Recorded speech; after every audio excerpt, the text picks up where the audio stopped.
विष्णवे नमः। जय बजरंगबली। नमस्कार प्रिय भक्तगणों, स्वागत है आप सभी का आपके अपने चैनल ज्ञान अर्थ में। आप सभी को चैत्र पूर्णिमा की हार्दिक शुभकामनाएं। श्रोताओं, चैत्र पूर्णिमा के दिन हनुमान जी का जन्म हुआ था, इसलिए चैत्र पूर्णिमा का विशेष महत्व है।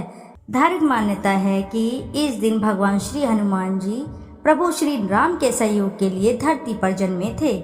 चैत्र पूर्णिमा के दिन हनुमान जी का जन्म हुआ था, इसलिए चैत्र पूर्णिमा का विशेष महत्व हिंदू धर्म में बताया गया है। धार्मिक मान्यता है कि आज के दिन भगवान श्री हनुमान प्रभु श्री राम के सहयोग के लिए धरती पर जन्मे थे। मान्यता है कि आज के दिन भगवान विष्णु और माता लक्ष्मी की पूजा करने से भगवान हनुमान जी की कृपा प्राप्त होती है। अगर आप भी आज के दिन पूर्णिमा का व्रत रख रहे हैं तो आज की ये पौराणिक कथा का श्रवण अवश्य ही करना शुभ एवं बेहद ही फलदायी माना गया है। जो भी साधक इस कथा को सच्चे हृदय के साथ रसपान करते हैं उन्हें मनोवांछित फलों की प्राप्ति होती है। साथ ही भगवान हनुमान जी और भगवान विष्णु जी की विशेष कृपा उन पर सदैव बना रहता है। आइए तो ध्यान लगाकर रसपान करेंगे चैत्र मास की पूर्णिमा की पावन एवं प्रचलित पौराणिक व्रत कथा। पौराणिक व्रत कथा के अनुसार एक नगर में सेठ सेठानी रहते थे। सेठानी रोजाना भगवान श्री हरि की पूजा भक्ति भाव से किया करती थी, लेकिन सेठानी का पूजा करना उसके पति को बिल्कुल पसंद नहीं था। इस कारण एक दिन सेठ ने उसे घर से निकाल दिया। सेठानी घर से निकलकर जंगल की ओर चल दी। रास्ते में सेठानी ने देखा कि जंगल में 4 आदमी मिट्टी खोद रहे हैं। ये देखकर सेठानी ने उनसे बोला कि आप लोग मुझे किसी काम पर रख लो। सेठानी के कहने पर उन्होंने सेठानी को नौकरी पर रख लिया, लेकिन सेठानी बहुत कोमल थी, इस वजह से उसके हाथ में छाले पड़ गए। यह देख चारों आदमी ने सेठानी से काम छोड़ने की बात कही। उन्होंने कहा कि इसकी जगह तुम हमारे घर का काम कर दो। सेठानी के मान जाने पर वे उसे अपने घर ले गए। वहां वे चारों आदमी 4 मुट्ठी चावल लाते और उसे बांटकर खा लेते। ये देखकर सेठानी को बहुत बुरा लगता। इसे देख सेठानी ने उन चारों आदमी को 8 मुट्ठी चावल लाने को कहा। सेठानी की बात मानकर चारों आदमी 8 मुट्ठी चावल लाए। उन चावलों का सेठानी ने भोजन बनाया और भगवान विष्णु को भोग लगाकर सभी आदमियों को परोस दिया। इस बार चारों आदमियों को भोजन बहुत स्वादिष्ट लगा और सेठानी से खाने की तारीफ करते हुए इसका राज पूछा। तो सेठानी ने कहा कि ये भोजन भगवान विष्णु का जूठा है, इसी वजह से यह आपको स्वादिष्ट लग रहा है। उधर सेठानी के जाने के बाद से सेठ भूखा रहने लगा। आसपास के लोग से उसे ताने मारने लगे कि ये पत्नी की वजह ही खाना खा रहा था। लोगों की बातें सुनकर सेठ सेठानी को जंगल में देखने निकल गया। रास्ते में उसे वहीं 4 आदमी मिट्टी खोदते हुए दिखाई दिए। सेठ ने उनसे कहा कि तुम मुझे काम पर रख लो। तब चारों आदमी ने उसे भी काम पर रख लिया, लेकिन सेठानी की तरह मिट्टी खोदने से सेठ के हाथों में भी छाले पड़ गए। ये देखकर उन्होंने सेठ को भी घर का काम करने की सलाह दी। सेठ भी उनकी बात मानकर उनके घर चल दिया। घर पहुंचकर सेठ ने सेठानी को पहचान लिया, लेकिन सेठानी घूंघट में होने के कारण सेठ को पहचान नहीं पाई। हर दिन की तरह इस बार भी सेठानी ने भगवान विष्णु को भोग लगाकर सभी को खाना परोस दिया, लेकिन जैसे ही सेठानी सेठ को खाना परोसने लगी तो भगवान विष्णु ने सेठानी का हाथ पकड़ लिया और कहा कि ये तुम क्या कर रही हो। सेठानी बोली, मैं कुछ नहीं कर रही, मैं तो भोजन परोस रही हूँ। चारों भाइयों ने सेठानी से कहा कि हमें भी भगवान विष्णु के दर्शन कराओ। सेठानी के अनुरोध करने पर भगवान विष्णु ने उन सभी के सामने प्रकट हो गए। यह देख सेठ ने सेठानी से क्षमा मांगी और उसे हाथ पकड़कर घर चलने को कहा। तब चारों भाइयों ने बहन को बहुत सारा धन देकर विदा किया। तब से सेठ भी भगवान विष्णु का भक्त बन गया और पूरी श्रद्धा से उनकी पूजा अर्चना करने लगा। इससे उसके घर में फिर से धन की बरसात होने लगी। ऐसी मान्यता है कि आज के दिन व्रत रखने से सत्यनारायण भगवान के साथ हनुमान जी प्रभु श्री राम और माता सीता की कृपा भी प्राप्त होती है। प्रेम से बोलिए प्रिय भक्तगणों, जय श्री विष्णवे नमः। लक्ष्मी नारायण की जय। तो श्रोताओं, आइए अब रसपान करते हैं दूसरी व्रत कथा, हनुमान जन्मोत्सव की कहानी।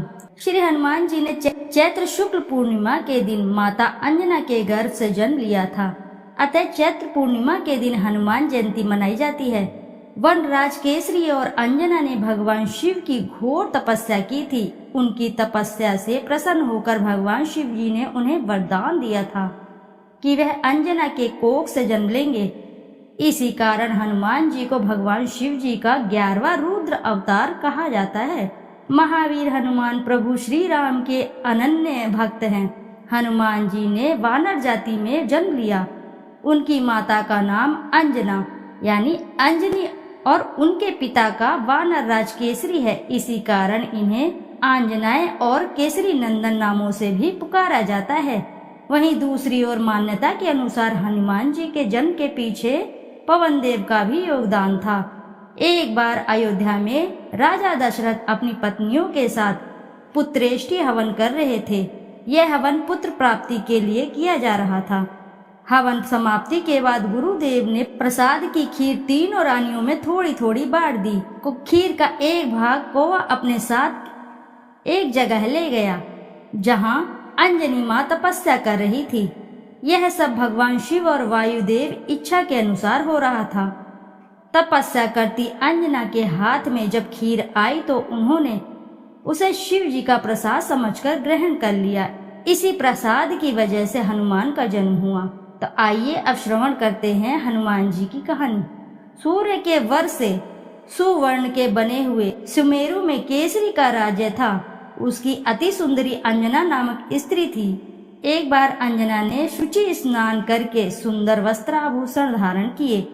उस समय पवन देव ने उसके कर्णरंध्र में प्रवेश कर आते समय आश्वासन दिया कि तेरे यहाँ सूर्य अग्नि एवं सुवर्ण के समान तेजस्वी वेद वेदांगों का मर्मज्ञ विश्वंद महाबली पुत्र होगा। और ऐसा हुआ भी। कार्तिक कृष्ण चतुर्दशी की महानिशा में अंजना के उदर से हनुमान जी उत्पन्न हुए। 2 प्रहर बाद सूर्य होते ही उन्हें भूख लगी। माता फल लाने गई। इधर लाल वर्ण के सूर्य को फल मानकर हनुमान जी उसको लेने के लिए आकाश में उछल गए। उस दिन अमावस्या होने से सूर्य को ग्रसने के लिए राहु आया था, किंतु हनुमान जी को दूसरा राहु मानकर वह भाग गया। तब इंद्र ने हनुमान जी पर वज्र प्रहार किया। उससे इनकी ढोड़ी टेढ़ी हो गई, जिससे ये हनुमान जी कहलाए। इंद्र की इस दृष्टता का दंड देने के लिए पवन देव ने प्राणी मात्र का वायु संचार रोक दिया। तब ब्रह्मादि सभी देवों ने हनुमान को वर दिए। ब्रह्मा जी ने अमिता वायु का, इंद्र ने वज्र से हत न होने का, सूर्य ने अपने संतांश तेज से युक्त और संपूर्ण शास्त्रों से विशेषज्ञ होने का, वरुण ने पौष और जल से अभय रहने का, यम ने यमदंड से अवध्य और पास से नाश न होने का, कुबेर ने शत्रुमर्दिनी गदा से निशंक रहने का, शंकर ने प्रमंत और अजय योद्धाओं से जय प्राप्त करने का और विश्वकर्मा ने मय के बनाए हुए सभी प्रकार के दुर्बोध्य और असहाय अस्त्र शस्त्र तथा यंत्र आदि से कुछ भी क्षति न होने का वर दिया। इस प्रकार के वरों के सभी प्रभाव से आगे जाकर हनुमान जी ने अमित पराक्रम के जो काम किए वे सब हनुमान जी के भक्तों में प्रसिद्ध हैं, और जो आश्रित या अज्ञात हैं वे अनेक प्रकार की रामायणों, पद्य स्कंद और वायु आदि पुराणों से भी ज्ञात होते हैं। तो आइए श्रोताओं, आप करते हैं हनुमान जी की आरती। आरती की जय हनुमान लला की, दुष्ट दलन रघुनाथ कला की। जाके बल से गिरवर कापे, रोग दोष जाके निकट न झाके। अंजनी पुत्र महाबलदाई, संतन के प्रभु सदा सहाय। देवीरा रघुनाथ पठाए, लंका जारी सिय सुध लाए। लंका सो कोट समुद्र सिखाई, जात पवन सुत बार न लाई।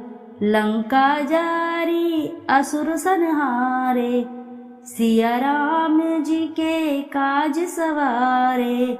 लक्ष्मण मूर्छित पड़े सकारे, आड़ी संजीवन प्राण उबारे। पैठी पाताल तोरी जमकारे, अहि रावण की भुजा उखाड़े।